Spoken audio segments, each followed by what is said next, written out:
Hi, and welcome back to another episode of Financially Forever After. We are your hosts, Lindsey and Brett the Moneymaker Shunkwan. Here to offer you some financial tips and advice. I said your part. I just Tips and tricks, and I might as well say relationship advice, relationship terms. Yeah. We're going to quiz Lindsey on what she knows about relationship stuff, all the new terms, all the stuff. What's that show where everything was like Reverse. Yeah, the Twilight Zone. Oh. D D D D D D D D. It didn't even faze me that I was just talking about financial stuff. I am not going to talk about financial I would say stuff. we want to switch scripts and then let's see how it goes. That would be a terrible idea. So I will not be giving financial advice, but I will hopefully be learning some stuff along with you all. Okay, sounds good. Yeah, me Brett's too. going to teach us. Yeah, and I'll learn whatever you got for relationship stuff that I need to know and probably do better. So I was just thinking, so our kids are obviously getting older. We have 2 teenagers now. And our son, who is now 16, but this had to have been, 5 years ago, 4 years ago? Mm-hmm. So we were picking his middle sister up from dance, and he's in the car with me, just watching out the window, and cute little dancer comes walking by. I shouldn't say little. She was much older than him. He was in middle school, so she had to have been College? sophomore, junior in high school. No, she wasn't in college because she was taking. So middle school. So he's like, what, a 6th, 7th, 8th grader? Mm-hmm. So I think he was. Yeah, I think he was 7th grade. 7th grade, and she was like, what, junior, She was senior? probably a junior. Okay. Yeah, so 4 years older?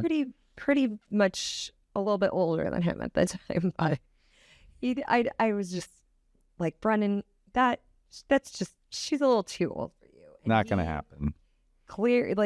Didn't miss a beat, just looked over at me and said, Mom, love is love. Love is love. I just bust out laughing. It just made me think of it today because obviously they're getting to the age that they're looking at dating other people. Nope. And our middle daughter, who is an 8th grader, Mm-hmm. has been liking boys at our son's age, who is a sophomore. Nope. And high school, that's not such a big deal. Junior, freshman, not as huge deal. But as an 8th grader, I was like, a little bit too old for you right now. You can like boys in a few years. I was going to say, you have no boyfriend. You're 21. Yours is ridiculously Yeah, it's okay. I'm okay with that. out of reach. But one of our friends told us once that you hope for your kids to like be awkward. Oh, through yeah. high school. Be awkward, so then you don't So they worry have about braces and dating and all that stuff. and bad hair until they get college, and then they told us, then they can get good looking. You get past the part where you're raising them at home. I just thought that was so funny. So I think you would probably have that line of thinking when it comes to your daughters. For sure, 100%. But it just made me think, because look at even our middle schoolers, but just middle schoolers in general. They're not awkward like what we were growing up. Maybe they're not awkward. They look so mature. They look so much older. They don't have the bad skin. They have really pretty hair. Their makeup is flawless. I'm like, who are these girls and boys? There are boys that have it together too, but I don't know. I think it's a lot social media. Oh, because they have ways that they can learn how to do it themselves. Our youngest, who's 11, was like, I have to go to Sephora and get skincare. I'm like, you're 11. No, you don't need any of that. You have youthful skin. You don't have wrinkles. You don't have bags under your eyes. What do you need skincare for? You haven't hit puberty yet. You don't need any of that. I kid you not. This isn't by no means a beauty recommendation. Do not do this. But my grandma and my mom growing up, they swear this by sounds it. terrible already. But rubbing alcohol every night, they like put rubbing alcohol in your face, and that was Actually, their remember that. Yeah, that was their beauty trend for us. Look, gets rid of zits, cleans your face, rubbing alcohol. I don't think that's advisable. Does it work? I don't know. I didn't have acne. Maybe. Okay, so if you're a listener and you are of the age of, let's just say, 65 to 75. Okay. Right? Or Well, maybe even grandma's like 90. maybe like 60. I think you said My parents, grandma and my mom. yeah, let's just say 60 to like 80-ish. Okay. And you use rubbing alcohol, we want you to comment in. So go to financially, the number 4, financiallyforeverafter.com. Leave a comment. Tell us, does it work? Does the rubbing alcohol work? You could be younger than that too. I'm a millennial and I used it. You could be I a want to know younger. this. I want to Maybe know people this. still do Where it. else can they comment about this on? I want to know. I want to see, take a poll on this and You see if can this works. comment on our Facebook, Instagram, TikTok. We're also on YouTube, where you could be watching these episodes as well. Make sure you hit that like and subscribe button so you don't miss any future episodes where we talk about crazy things like using rubbing alcohol. So yeah, just comment, say rubbing alcohol 100% works or no. It's a myth. It's a myth. Could be. Mythbusters. We need to know. All I know is when I was in college, I was 21. I was at the library, public library at the time, and you had to be 16 to use the internet, and they carded me. And I was like, I can drink. I'm legally 21. And they carded me. And she was like, well, one day you'll enjoy having this youthful face. So That's maybe good. having alcohol, I don't know. What's the drink? The water they drink, not wishing well, the fountain of youth. Oh, there you go. The rubbing alcohol. Yeah. Is the fountain of youth. Yeah, tell us if the rubbing alcohol works 100% or it's a myth. Yeah, I digress. But let's get into our relationships. Oh, today. okay, yeah. Kind of. So time to get real for a little bit. All right, let's do this. So, little intro here into our relationship. Sometimes love doesn't end in drama or betrayal. It just shifts. You still care about them. You might even still love them, but something's different. The connection that used to feel electric now feels distant, comfortable, but not alive. And that's what we're talking about today. What happens when you and your partner have grown apart? The love is still there, but honestly, that's one of the hardest places to be when you're just not unhappy enough to leave, but not fulfilled enough to stay. So you're in that kind of position of lukewarm. It's Got it. Okay. exciting like when you were dating. And remember when we used to call each other For like a couple hours at a time. and we would talk for hours. We'll just talk and talk and talk. Or I would see you and it's just like, and now we're just used Call to you on the way each home, like, I'm on my way. Yeah. Okay, sounds good. See you in a Yeah, little it's bit. just rushing each other off the phone. So this isn't about villains and victims. It's about evolving and growing and what happens when two people stop growing in the same direction. So first, let's talk about the signs that you're growing apart. Let's start with the obvious. And that would be, how do you even know when you've grown apart? So what would you say, for instance, of what are some of the things that you would say as far as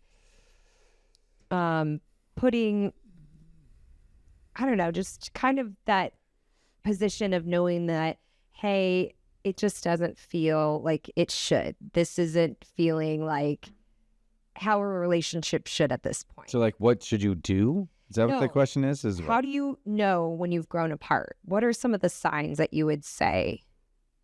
I would say that you don't care if you're with that person or not. Yeah. Say like, hey, whether I hang out with you or don't hang out with you, it doesn't matter to me. I'm perfectly fine one way or the other. Yeah. Is there like a list, or are you just like asking me? This is just me asking you what you Okay. would say. It's not a checklist that Yeah. you're going through. Disinterested people. I mean, I guess it's kind of the same. Yeah. Yeah, you're pretty much right with as far as it being more surface level. So the deep connections, the deep conversations, you're not really having those anymore. Mhm. They've turned into more quick check-ins, like you mentioned the phone call, I'm on my way. Well, those quick Sounds things great. where, it's not that deep, meaningful stuff that you had in the beginning of your relationship. You spend time together, but it feels more like a habit than a choice. So if you feel like, well, this is our nightly ritual of watching a show, we have to do it. It's more a habit now rather than we should be doing this and it's fun and we want to be doing this. Okay. Also, things that you used to laugh about maybe don't hit the same anymore. Your dreams that you've built together, maybe one of you still has them or envisions something and the other one hasn't. Maybe things have changed in that regard. So those are all can be signs that indicate that you've grown apart. And, it can be a positive thing, I think, growing in different directions, as long as you're growing together. Let's say, for instance, your career. Maybe one of you have really hit what they wanted out of their career. They're thriving, and the other person grew with you and helped supported that dream. That could be a positive thing. It's, I think, a negative when things have become stagnant, or that you feel a little bit of animosity if one partner is having their dream succeed and fulfilled and the other one hasn't, if that makes sense. So can you reconnect, or is it time to release? So now that you've recognized that, yeah, maybe we have grown apart, or we're kind of in that rut, what do you do now? So there's some ways that you can work on fixing these. Obviously, I would say I'm always a big fan of counseling. I'm always for someone that's a neutral ground that will listen to both sides and offer opinions or advice that maybe you might not have thought about. But basically, you really need to evaluate the fact of, okay, we're in this rut, but do I want to get out of it? Do I want to make the steps to fix this and get back to where we used to be, or do I not have that motivation anymore? What do you think about that? I mean, yeah, I think it's dependent on the couple. Like, do they want it to work, or do they not want it to work? I think having a non-biased third party evaluate it and allow them to see both sides and then kind of talk to it. Like, honestly, when I meet with clients sometimes, it's actually one in particular I met with last week. They're like, oh my gosh, you're kind of like a counselor, aren't you? Like, because the husband wants to do one thing and envisions retirement in one way, and the wife is like, no, I don't want to do that. I don't want to have the lake house. I don't need to go build it up. I don't need to have all this stuff. I just want to retire here and have the house here. And figuring out the in-betweens, they got to get on the same page in regards to, well, that couple, but also in regards to the relationship stuff that you ask about is, do they want to be together? Do they not want to be? Do they want to have put the extra energy and effort into it? But I think having that non-biased third party that doesn't, favor one compared to the next, because let's be real, if you go out and you talk to your friends like, oh my gosh, Brett's so terrible. Listen to what he did. He did this stuff, blah, blah, blah. They're your friends. Like, they're going to side with you. They're like, oh, well, you got to think of it from his perspective. And on here's what, like, they can do that. Like, they're there to support you. Right. And a lot of times, if you go do that, like, you're making it worse. Like, you as that person in the relationship, you're making it worse by doing that, because then you're showing your friends, like, oh my gosh, look at this side of it. Well, they might not know the whole story. But now they're judging it. So then the next time you get together with them, or we hang out, or, we as in whatever couple this is about hangs out, then it'll be different. And it will be a little different. They might see them in a different light, but they don't know the other side of the story. And you don't really want to include your friends on your problems. You would rather they be your friends, and then you get to hang out and have fun and do other things with them, rather than, go take it to non-biased third party, like you said, and get their feedback, and they might be able to give you some ideas and tips and tricks for them. And also just asking yourself, do I miss them? Do I miss who we were? And those are two very important questions, because if the answer is yes, there's still something there. There's still a spark that you can reflame. That's always something that you can work with. There's an ember there that you need to fan the fire. Fan that flame, the fire. And rekindle that. So basically taking the time to rediscover yourselves. You might be two very different people. Obviously, you and I was 17, you were 18 years old when we started. We are very different people from where we started. And we have essentially grown up together. We've been together more years than apart. And there's been ebbs and flows in our relationship. Sometimes wasn't all peachy. A rut. And sometimes you're just in the trenches, and you just don't see coming out on the other side. And then when you get there, it's like, wow, we did it. And then you're back in the trenches again. So it's never going to be a steady, perfect ride. Relationships are work. And that's the thing, whether it be boyfriend, girlfriend, fiance, married, whatever it is, it's not easy. Yeah. But you get out of it what you put into it a lot of the times. Mm-hmm. And you can't just have one person putting it all in or the other person putting it all in. Like, you need to both be all in. Yeah. And you got to do maximum, what is it? Deadpool. Maximum effort. Yeah. And that's so true. But yeah, it's just asking yourself, is this something I want to continue with? And if I still have those feelings deep down for that person, finding a way to make that connection, pulling that person aside and saying, hey, I still love you, but something feels off. Can we talk about it? And maybe they are feeling the same way, and it's just not something that you've approached. You've just been, we've talked about it before, two ships sailing and passing each other at night. And maybe your partner's feeling the same way. So having those conversations and see what are some things we can work on and get past this. Maybe we need to take those once a week dates and rekindle. I know for us, like, definitely having those weekly dates. Oh yeah. Like, and they don't happen weekly. We should make them weekly, but when they happen, like, we definitely feel closer. Definitely. Yeah, it's just an emotional feeling that. Or even for us, when we go to church together and our kids go to youth group, and having that you and me time at church, I feel like a connection with you there. Mm-hmm. Obviously, our kids are older; they're no longer interrupting us during, like, asking for snacks and drinks and everything in between how it used to be. But it's just nice to be able to sit and listen to a sermon with you and have that time. So there you go. Growing apart is obviously something that happens to a lot of couples, but if it's something you want to fix and move forward with, you make those efforts to do that with your partner.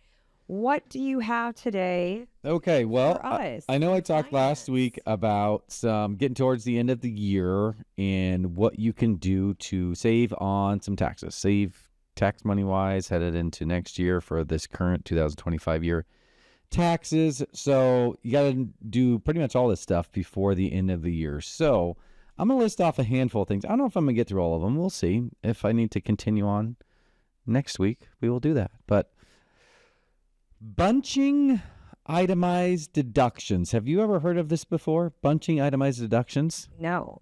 No. Okay, so when you file your taxes, there's a couple ways you can file. You can do what's called a standard deduction, which means as a single individual in 2025, you can get up to $15,750 per person, which means you can wake up January 1st knowing that the first $15,750 you make, you don't have to pay federal taxes on it. But if you itemize would be, hey, you give to church, you give to charities, you give various different things to where you're going to have a bunch of deductions above and beyond this $15,750. So what you might do is you might say, hey, I'm going to have a couple years of just doing this standard deduction of getting that $15,750 off. And then here go in like year 3, and I'm going to do a whole bunch of stuff all at once. So you might get $30,000 or $35,000 of deductions and then do an itemized deduction in 1 year. So that's a way to help save some tax money, is by bunching. If you have charitable or medical, and some people like, for instance, hitting your deductible. And I know you've dealt with this before, because don't you remember the whole Frank Solich crutch incident that you had? What about it? You used to be in the medical area helping people out when you're helping the sports team out back in the day. Like, he didn't sue me for that. No. So you helped at the athletic training when you're at the university here in Nebraska. And, from a medical perspective, if somebody would get hurt, or say I have not, on a football team, but if they get hurt and like, oh my gosh, I need to have wrist surgery, I need to have knee surgery, you know what? While all this stuff's going on, like, as a family, we might as well get everything taken care of because we've already hit our deductible for the year. So don't like spread it out over a handful of years. To get my hip surgery because we've already hit our deductible for our son. I have no idea. Did we? I'm assuming we did with the recent stuff. 100% we did. Yeah. Okay. Well, I didn't even think about that, but I'm glad you brought it up. Who's the financial wizard now? Okay. Hip surgery next week. Not that easy. So anyway, try to bunch them together, and that might be a way to help save some taxes, is bunching it to do a standard deduction in 1 year. But if you can bunch it all, and then you can itemize rather than do standard to get more deductions in another year. Business owners, So if you have hey, guess what? We did jobs out to bid, or we're going to bill at certain times of the year. You could either say, hey, this year hasn't done so well so far. I'm going to bid a whole bunch but bill a whole bunch at the end of the year to try to get those payments in that current year, to either say, hey, this would be a good year to have increased revenue, or shoot, I've already made a bunch of money this year. I want to extend this out, and maybe you don't bill it for a job that's already done until next year. And therefore, you'll start up the new billing cycle at that point in time to kind of spread the income to you over a longer duration. Okay, next, we talked a little bit last week about cash donations or stock donations. But did you actually know you could donate crypto? No, I did not. So crypto, it's just like stock in regards to how the federal government sees that. But if you want to donate crypto, you can actually donate any cryptocurrencies that you have. And then there's another way to get a tax deduction. Here's one that I've taught you before. Do you remember what an OZ is? Okay. How long ago? And not like a gun or whatever it is. Not like a OZ. Oh, that's like a Uzi or something. What? You can tell I don't do guns.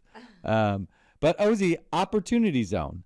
So an opportunity zone is if you have a highly appreciable stock or real estate or business that you have to sell.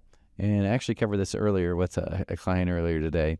And I said, all right, well, I know that you have a whole bunch of rental properties. And I'm like, is it your ideal to have these rental properties forever? And they're like, no. Like, some of them have worked out real well and keep getting constant income, but these 2 or 3 are just a pain in my butt. I'm like, all right, well, opportunity zones don't exist in 2026 because the governors are reevaluating these.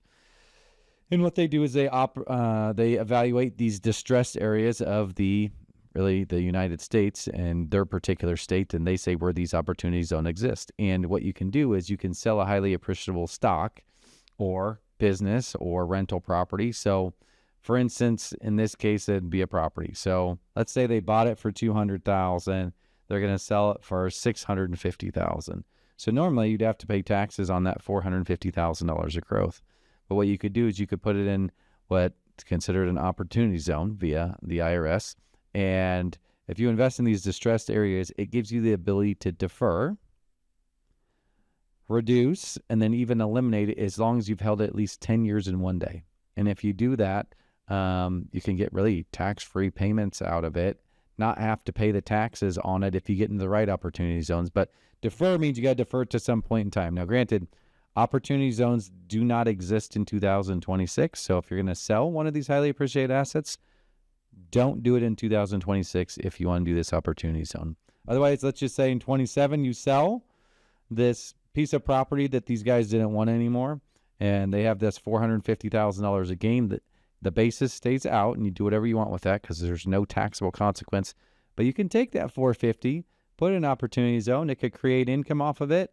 Later on down the road, if you get in the right one, they'll actually help you pay the tax burden on it. And then after 10 years in one day, if you sell out, that's the key. You got to hold it 10 years in one day. Then you can get some income or even all the growth as well. If you get in the right one, all tax free.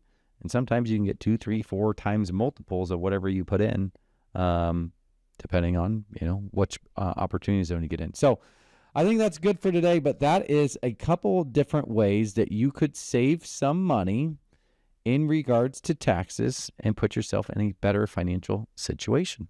All right, good stuff. And you have more for next episode? Yep, more for next episode. We'll have a few other ones that we'll hit up on with the general theme of at the end of the year, what do we do to save you on some taxes? Like it. And if they have additional questions, maybe something you've covered today, or maybe something we haven't covered, maybe something they have questions about from previous episode, where can they ask them? Oh, I'm so glad you asked that. Go to financially, the number 4, everafter.com, financially4everafter.com. Ask a question, leave a comment. You can apply for a 15-minute consultation with myself or one of my advisors, and we will get your questions answered and maybe even talk about it on one of these next episodes. Yes. And also don't forget to like on our social media platforms. We are at Instagram, Facebook, TikTok, YouTube. You can listen to it on Spotify and Apple. Ooh, look at you. But yeah, All the like, socials. Follow, subscribe, and you can also drop a comment on those as well. So thank you for joining us on another episode of Financially Forever After, a Love and Money podcast.